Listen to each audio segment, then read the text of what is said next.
Mari kita sama-sama berdoa, menyambut firman Tuhan hari ini. Saya percaya Roh Kudus akan berbicara kepada setiap kita dan memberi kita kekuatan baru. Mari kita menundukkan kepala dan mencari wajah Allah. Tuhan Yesus, terima kasih. Sampaikan sabdamu, dan hamba berdoa agar setiap hati dipenuhi dengan iman, karena Engkaulah yang terbesar di antara segalanya, di bumi, di langit, dimanapun juga tiada seperti Engkau ya Tuhan. Biarkan hari ini percaya kami menjadi lebih utuh lagi. Kami tidak menjadi bimbang maupun ragu. Sembunyikan hamba-Mu di balik salib-Mu, sampaikan sabda-Mu. Dalam nama Yesus, amin. Mari kita buka sama-sama di Yesaya pasal 40 ayat 26 sampai 31. Tentunya ayat emas kita nanti adalah ayat terakhir, ayat 31 itu. Tapi saya bacakan dulu ya. Bunyinya begini, arahkanlah matamu ke langit dan lihatlah, siapa yang menciptakan semua bintang itu dan menyuruh segenap tentara mereka keluar sambil memanggil nama mereka sekaliannya. Satu pun tiada yang tak hadir oleh sebab Ia Maha Kuasa dan Maha Kuat. Mengapakah engkau berkata demikian hai Yakub dan berkata begini hai Israel? Hidupku tersembunyi dari Tuhan dan hakku tidak diperhatikan Allahku. Tidakkah kau tahu dan tidakkah kau dengar? Tuhan ialah Allah yang kekal, yang menciptakan bumi dari ujung ke ujung. Ia tidak menjadi lelah dan tidak menjadi lesu, tidak terduga pengertiannya. Dia memberi kekuatan kepada yang lelah dan menambah semangat kepada yang tiada berdaya. Orang-orang muda menjadi lelah dan lesu, dan teruna-teruna jatuh tersandung. Tetapi orang-orang yang menanti-nantikan Tuhan mendapat kekuatan baru. Mereka seumpama raja wali yang naik terbang dengan kekuatan sayapnya. Mereka berlari dan tidak menjadi lesu. Mereka berjalan dan tidak menjadi lelah. Pertama-tama di ayat 26, firman Tuhan memanggil kita untuk mengarahkan mata kita kepada satu pribadi di atas alam semesta. Tentunya kita mengenalnya di dalam nama Tuhan Yesus Kristus, karena tidak ada seorang pun dapat sampai kepada Bapa kecuali melalui aku, kata Yesus Kristus.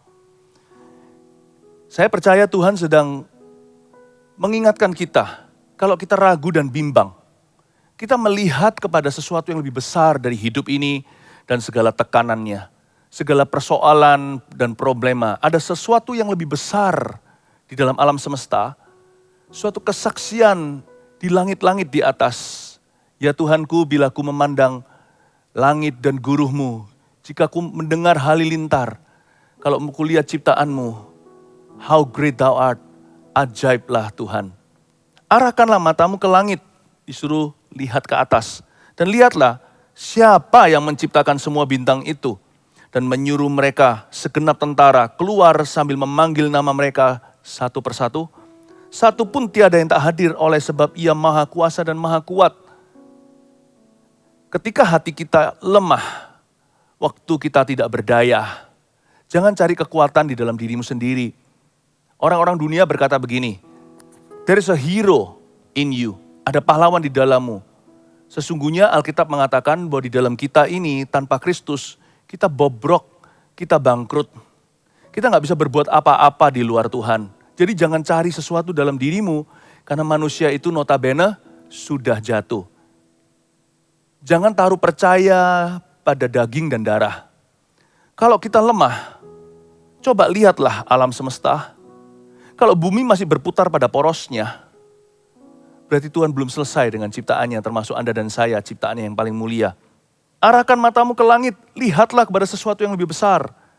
Supaya kita ingat bahwa di atas sana masih ada yang Maha Kuasa dan Maha Kuat. Itulah bahasa sehari-hari ayat 26 yang barusan kita baca ini. Bukankah Tuhan yang memanggil satu persatu bintang di langit, memberi nama kepada mereka sebelum ilmuwan bisa melihat satu pun, sebelum ditemukan oleh manusia, lalu manusia tahu yang itu adalah Jupiter, yang itu adalah bulan. Tuhan yang menaruh semua itu di situ. Kalau Tuhan teliti tidak ceroboh menaruhnya di sana, Tuhan tahu apa pergumulan hidupmu. Tuhan tidak lupa di mana Anda berada, sekalipun seolah-olah God is silent. Seperti seakan-akan Tuhan itu diam saja dalam pergumulan kita. Tapi Tuhan itu tetap ada. Hanya karena Tuhan belum menjawab doamu dan doaku bukan berarti dia nggak ada di situ. Sebab semua akan indah tepat pada waktunya. Oleh sebab ia maha kuasa dan maha kuat, berarti dia tidak pelupa, Tuhan kita tidak pikun. Makanya hati kita tuh jangan menjadi tak ateis. Jangan mudah menjadi orang yang tidak percaya. Tidak ada orang yang tiba-tiba melepaskan kepercayaannya, semua itu pelan-pelan. Nah waktu kita merasa tidak berdaya, tidak kuat dengan tekanan, arahkan matamu bukan ke langit saja, tapi dia yang di balik langit itu, arahkan matamu kepada Tuhan yang maha kuasa dan maha kuat. Mataku tertuju padamu, segenap hidupku kuserahkan padamu. Bimbing aku masuk rencanamu, untuk membesarkan kerajaanmu. Ku mau mengikuti kehendakmu ya Bapa. Ku mau selalu menyenangkan hatimu. Mata kita tertuju kepada Kristus. Itu komitmen yang dipegang dalam suka dan duga, dalam naik maupun turun dalam hidup ini. Jangan goyang. Kaki kita bisa goyah, mata jangan. Pandang pada Tuhan. Mataku tertuju pada Yesus Kristus. Itulah kekuatan iman kita. Sebab Tuhan itu lebih besar dari masalah kita. Ayat 27. Mengapakah engkau berkata demikian, hai Yakub? Dan berkata begini, hai Israel. Hidupku tersembunyi dari Tuhan dan hakku tidak diperhatikan Allahku. Ayat 27 sebuah peringatan buat kita. Seringkali iman itu bergeser pelan-pelan, dimulai dengan pengakuan. Pengakuan iman itu lawan katanya apa? Yaitu kita mengucapkan sesuatu yang berlawanan. Mulailah Yakub atau Israel di sini berkata begini, hidupku tersembunyi dari Tuhan, alias mana Tuhan peduli? Tuhan itu loh, gak ada, dia gak berani berkata Tuhan gak ada di alam semesta. Dia mulai dulu menitis karir ateis dengan cara berkata Tuhan itu gak ada dalam pergumulan saya. Dia mulai kecewa, hidupku tersembunyi dari Tuhan. Tuhan yang mendengar pun heran sehingga berkata di ayat 7a, mengapa engkau berkata demikian? Loh kok begitu pengakuanmu? Kenapa hatimu terburu-buru hanya karena belum melihat jawaban atau mujizat di depan? Kita langsung kecewa sama Tuhan dan berkata, hidupku tersembunyi dari Tuhan. Tuhan itu gak ada di hidup saya, mungkin ada di alam semesta. Di hidup orang lain juga, orang lain ditolong, saya tidak. Tangannya terbuka untuk orang lain, tapi bagiku tangannya tertutup. Hakku tidak diperhatikan oleh Allahku. Ini perkataan orang yang kecewa hatinya. Bukan sekedar putus asa. Kalau kita putus asa, arahkan mata. Pandang Yesus hari ini. Tapi kalau kita kecewa, Yesus pun kita gak sudi. Disinilah banyak orang mulai bergeser dari iman langsung kepada ketidakpercayaan. Itu bergeser pelan-pelan. Gak ada orang ateis semalam itu gak ada. Hidupku tersembunyi dari Tuhan dan hakku tidak diperhatikan Allahku. Biasanya orang memulainya dengan kecewa dulu sama hidup ini. Lalu kecewa sama Tuhan. Kok Tuhan tidak menolongnya. Lalu ayat 28. Tidakkah kau tahu dan tidakkah kau dengar? Tuhan ialah Allah kekal yang menciptakan bumi dari ujung ke ujung. Ia tidak menjadi lelah dan tidak menjadi lesu. Tidak terduga pengertiannya. Indah ya, Tuhan koreksi dengan kasih yang namanya Yakub atau Israel yang pelan-pelan mulai bergeser ateis. Karena mereka sudah gak melihat kepada dia yang lebih besar. Mereka melihat pada masalah mereka yang besar sekali di depan mata. Mata mereka tertuju kepada persoalan, bahkan kepada dirinya. Orang yang seperti ini pelan-pelan mulai out of touch dengan Tuhan. Mulai tidak connect dengan yang maha kuasa dan maha kuat. Bukan Tuhan yang meninggalkan mereka. Seringkali bukan Tuhanlah yang meninggalkan kita. Tidak pernah Tuhan begitu sama hidupmu. Tapi kitalah yang meninggalkan Tuhan perlahan-lahan. Tanpa kita sadari, semoga firman ini menguatkan iman kita hari ini. That Jesus is the greatest in this life. Apapun yang terjadi, dia terlebih besar. Di dalamku, Yesus terlebih besar. Roh yang di dalam diri kita, Roh Kudus itu lebih besar daripada roh-roh di dunia. Dia lebih besar dari masalahmu, dari persoalanmu, bahkan dari pikiranmu. Tidakkah kau tahu, tidakkah kau dengar? Tuhan ialah Allah kekal, alias Tuhan itu gak pernah berubah, dia itu Alfa dan Omega. Dahulu, sekarang, selama-lamanya dia tidak akan berubah. Kan dia yang menciptakan bumi dari ujung ke ujung. Komitmen Tuhan itu selalu alfa omega. Tuhan kalau komit sama kita itu ya dari awal hingga akhir. Sungguh Tuhan itu komitmen itu dari sejak kita di kandungan mama. Kita dirajut oleh tangannya, peduli amat. Ya, kita hadir ke dunia itu karena direncanakan oleh orang tua. Atau karena ada di antara kita yang disebut keturunan haram. Sebenarnya nggak ada. Yang haram itu papa mamanya. Anak itu semua dari Tuhan. Sekalipun ada orang yang dikandung di luar nikah, wedlock, tetapi Tuhan mengubah kesalahan tersebut menjadi bayi yang indah, yaitu sebagian di antara kita yang lahirnya demikian. Setiap kehidupan itu karunia, sekalipun dikandung dalam kesalahan, Tuhan tidak pernah berbuat salah. Tuhan memberikan kesempatan baru bagi orang-orang yang dibesarkan di keluarga yang broken home sekalipun, mereka punya pilihan. Masa lalu tidak harus mendikte atau mengejar. Mereka bisa punya masa depan penuh pengharapan jikalau mereka hari ini memilih kehendak Tuhan. Mereka memilih kasih bukan benci, taat bukan dosa, setia bukan mutung di tengah. Kalau kita bisa punya pilihan, pilihlah Tuhan. Pilihlah kehidupan, bukan kejahatan. Pilihlah kebaikan. Tidakkah kau tahu, tidakkah kau dengar Tuhan ialah Allah kekal yang menciptakan bumi dari ujung ke ujung. Komitmen Tuhan kalau ciptakan dunia itu gak ada yang namanya renovasi setengah jalan. Mana ada kita lihat langit ya, kita mau traveling seluruh dunia, lalu tiba-tiba di langit tertentu itu masih renovasi. Kita lihat di atas bukan awan tapi bolong. Gak ada, Tuhan kalau kerja itu selalu kelar. Bahkan yang namanya gajah di daratan pun ada mirip-miripnya, cousinnya dugong di lautan. Kuda liar atau kuda yang diternakkan, kuda perlombaan, ada di atas dataran.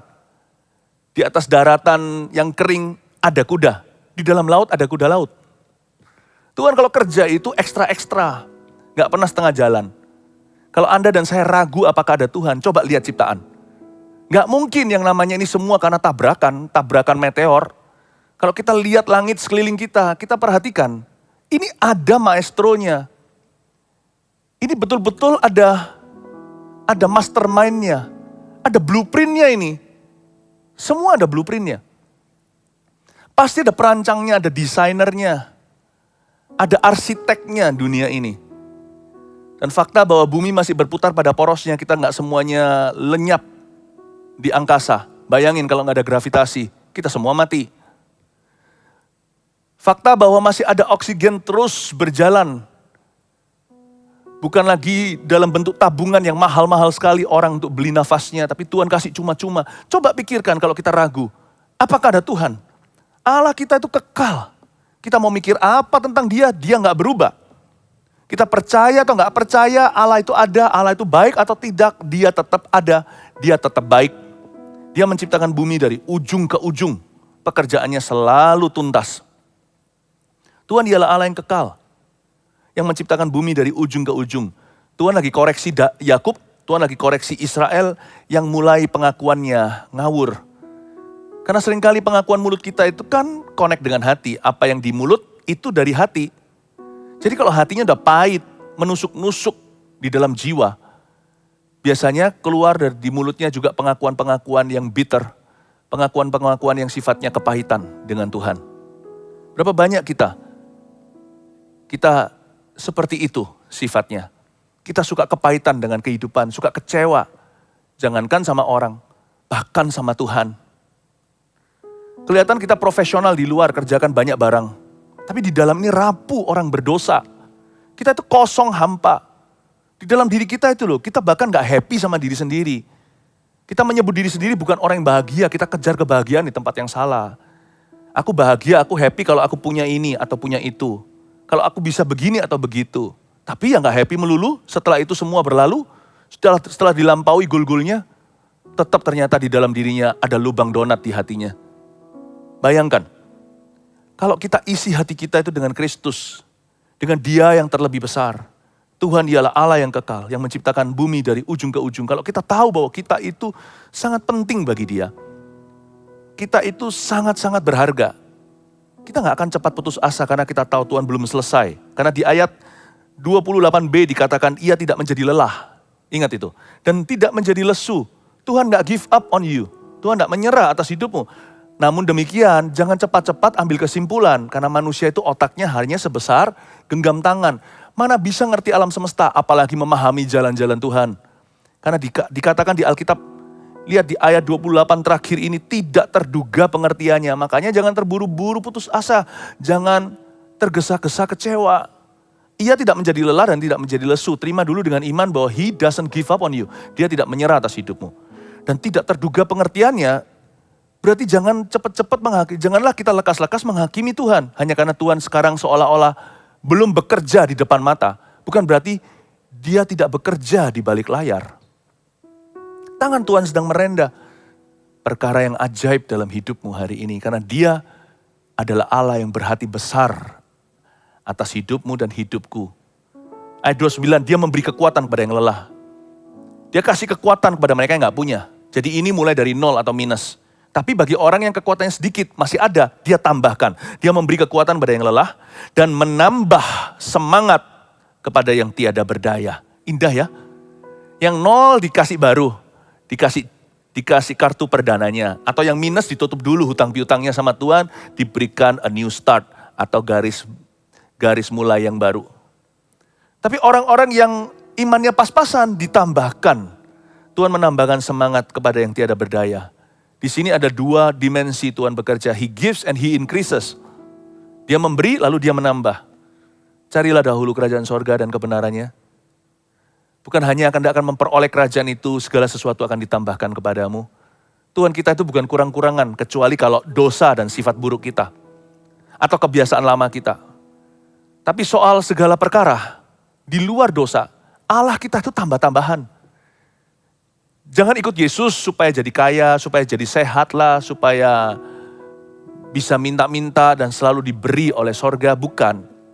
Kita ikut Yesus karena kita nggak ada jalan lain yang kita bisa tempuh. Bukankah Tuhanlah jalan kebenaran? Bukankah Dia telah membeli kita dengan harga yang mahal, yaitu darah anak domba Allah? Karena begitu besar kasih Allah, Dia memberikan anaknya yang tunggal, Yesus Kristus, supaya barang siapa percaya kepadanya, diselamatkan. Tidak binasa, tapi sungguh-sungguh selamat jiwanya. Kita ikut Tuhan itu karena apa? Karena Dia sudah membeli kita. Tapi ingat ya, kalau kita ingat Tuhan tuh, jangan cepat-cepat, jangan izinkan hatimu itu gampang sekali menyerah. Karena di dalam dunia Tuhan, Dia itu menambahkan, Dia memberi dan bahkan menambahkan. Hanya karena kita belum melihatnya dalam realita. Kita belum melihatnya dalam alam nyata. Bukan berarti bahwa itu nggak ada. Percaya dulu sebab iman itu adalah dasar dari segala sesuatu yang kita harapkan. Bukti dari segala sesuatu yang belum kita lihat. Kalau ikut Tuhan itu harus beriman. Percaya dulu. Percaya itu karena mendengar. Iman timbul dari pendengaran. Pendengaran oleh firman Kristus. Siapa bilang iman nggak melihat? Iman tuh melihat later on. Setelah itu nanti kita melihat. Abraham mendengar dulu dan percaya. Dia akan menjadi bapak bangsa-bangsa. Nantinya dia baru melihat Ishak. Lalu setelah dia mati, keturunannya mengalami penggenapan janji.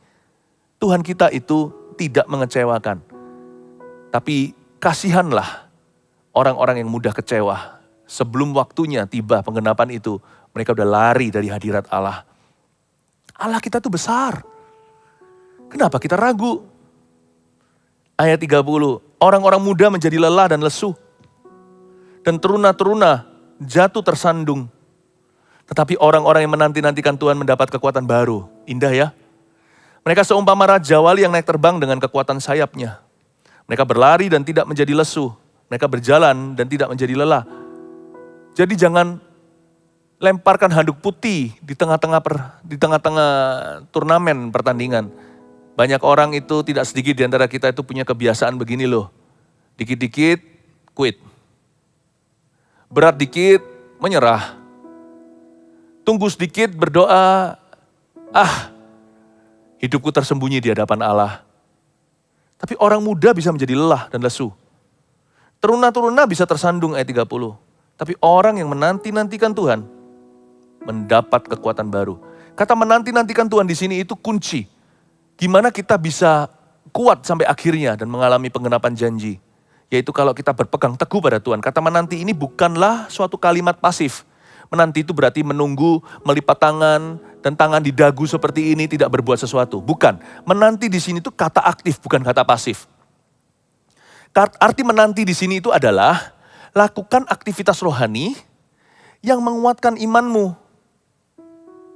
Dan jikalau Anda hari ini merasa lelah, gak apa-apa slow down sebentar, tapi jangan quit. Jangan kita menyerah. Ya.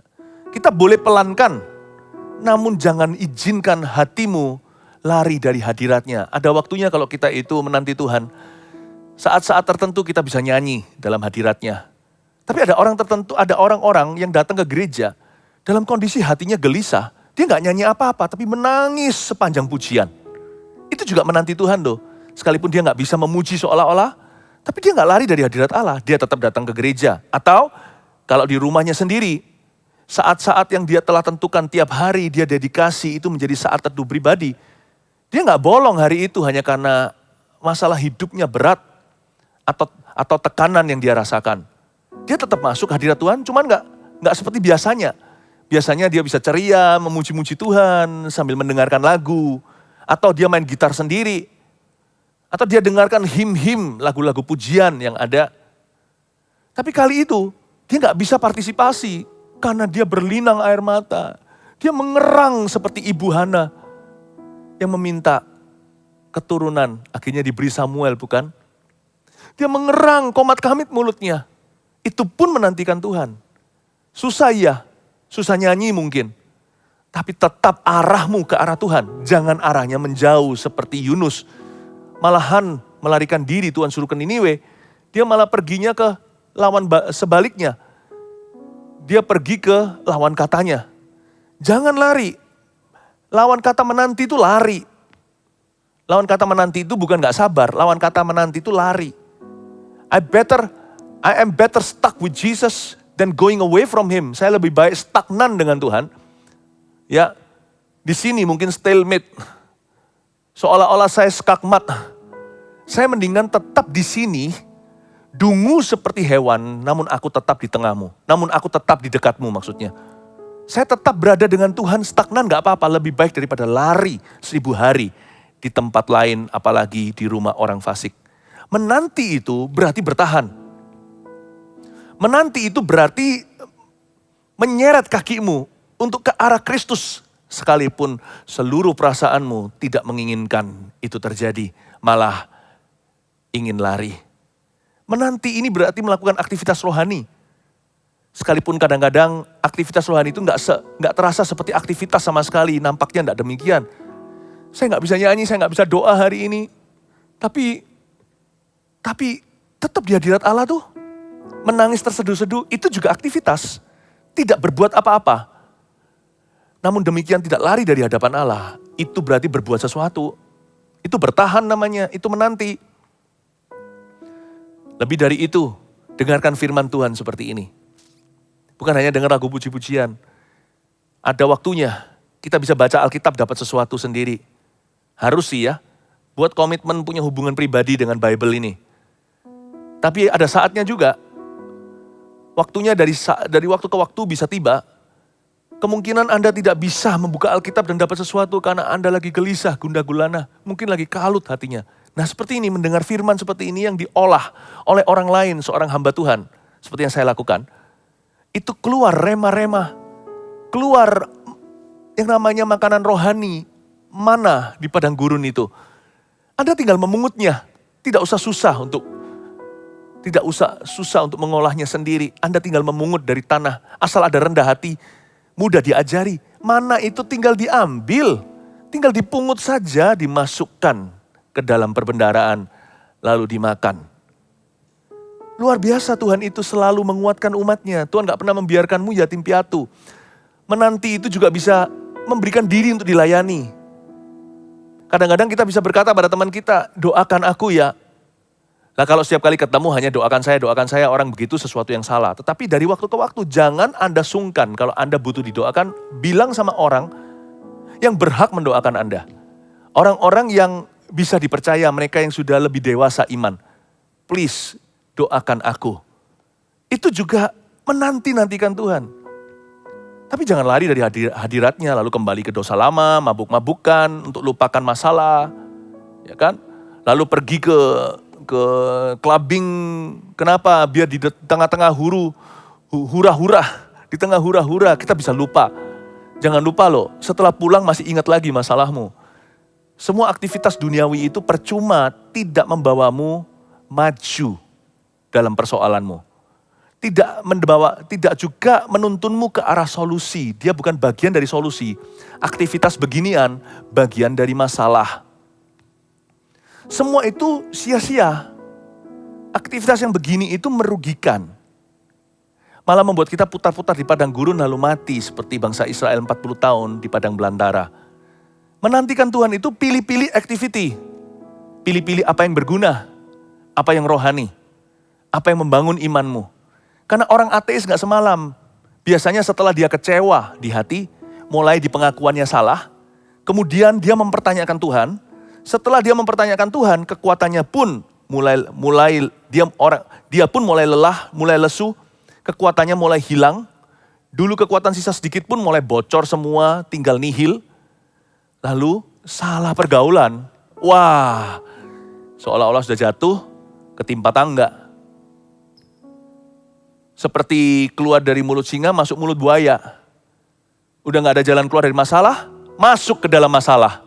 Bukannya ketemu jalan keluarnya, malah ketemu jalan masuk ke masalah lebih besar lagi. Jikalau tadi masalah kehidupan, mulailah tiba masalah kerohanian.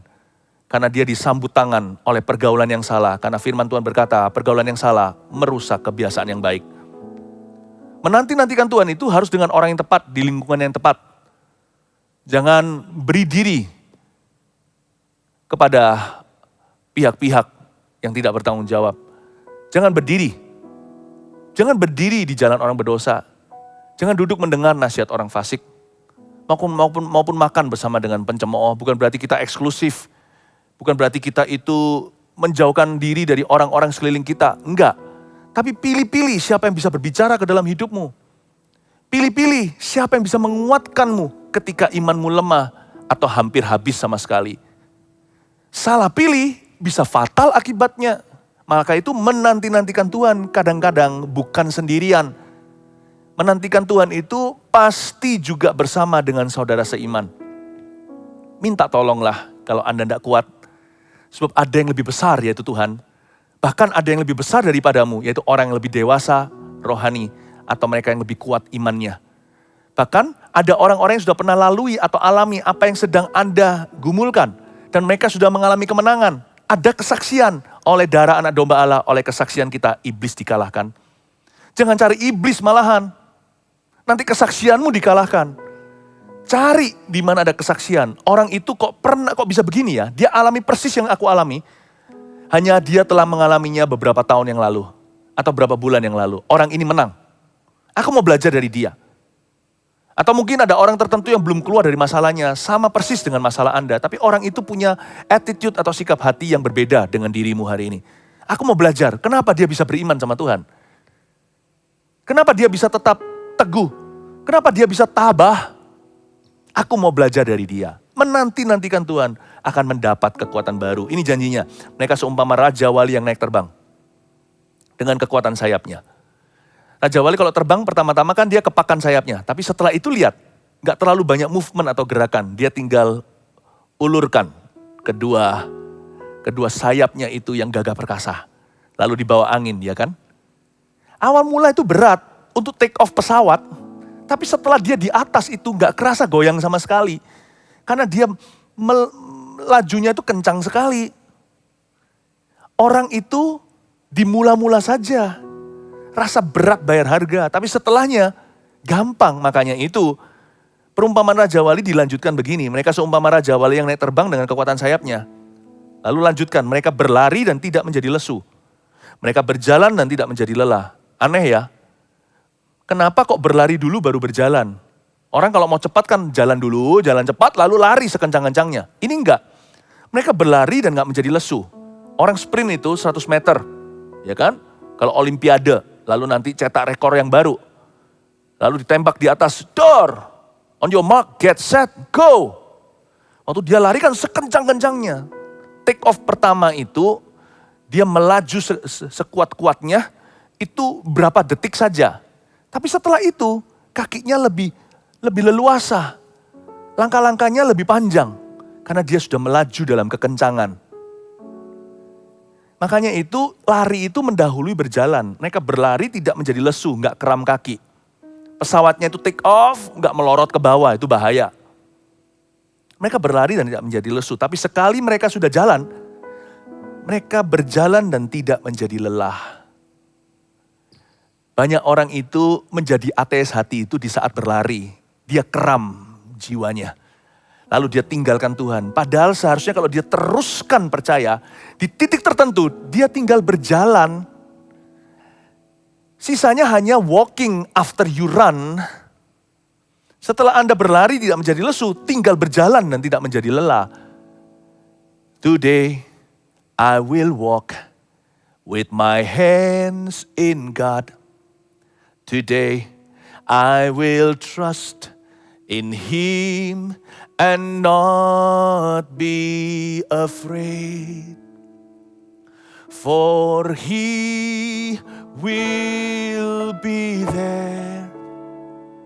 For He will be there every moment to share on this wonderful day He has made. Tinggal berjalan. Sama-sama nyanyikan. Haleluya. Today I will walk with my hands in God. Today I will trust in Him and not be afraid. For He will be there. For He will be there every moment to share on this wonderful day. He has made. Tinggal berjalan, tinggal percaya. For He will be there. For He will be there every moment to share on this wonderful day. He has made on this wonderful day, on this wonderful day, wonderful day, wonderful day. He has made. Engkau yang lebih besar dalam hidup kami. Ajar kami untuk tidak melihat kondisi dan keadaan, apalagi masalah problema, tapi memandang kepada Kristus. Tuhan, beri kekuatan iman kepada setiap anak-anak-Mu. Biar kami tidak menjadi ateis hati, tapi berjalan makin lama, bukan makin lesu, bukan menjadi lelah, tapi semakin percaya kepada Tuhan dan janjinya. Terima kasih Tuhan, bless your people. Dalam nama Yesus, amin.